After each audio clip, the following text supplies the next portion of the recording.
Welcome back to Andy's Guides. In today's video, we are going to show you how to group rows and columns in Google Sheets. Let's begin. Now, the first thing that you need to do is to log in using your credentials. If this is your first time on Google Sheets, just follow the on-screen instructions and you're good to go. In Google Sheets, grouping rows and columns allows you to organize and collapse sections of your spreadsheet, which is particularly useful for managing large data sets and improving readability. You have to realize that by grouping rows and columns, it helps in focusing on specific parts of your dataset during data analysis. You can collapse irrelevant sections and concentrate on relevant data, which aids in identifying patterns, trends, and outliers. Now, for us to be able to do that here, all we're going to do is, now, basically, we're going to choose a specific rows here.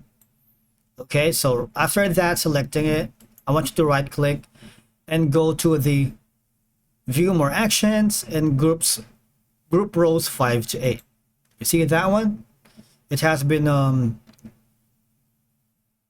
now you can see that you have already grouped the same rows in one section, this one, and if you collapse it, you see that's a very handy feature and tool. Now, of course, you can group as many rows as you can. For example, this one, I'm gonna click on the right click again and click on view more actions, group rows 9 to 4. All right, so you see it's been hidden, but it's here. Now, for you to be able to group the column right here, it's the same process. Right click and of course view more column actions, and you can group column if you wanted. All right, click on that, and that's that. You see, when you click on the plus button, it would appear. If you click on minus, it would disappear. Right now, this feature is very handy, especially when collaborating with spreadsheets. In my case, I'm working with multiple freelancers to my clients and to the company that I am. Right now, grouping rows and columns ensures that all team members and collaborators can easily navigate and comprehend the data structure.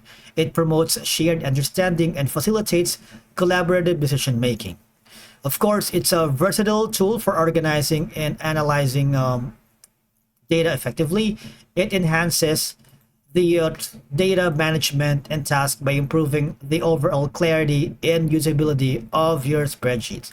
And again, you can group as many as rows as you can. You simply right click here, go to view more actions and group rows 16 to 19. All right, and that's it for today's video. Thank you so much for watching. We will see you again in the next one.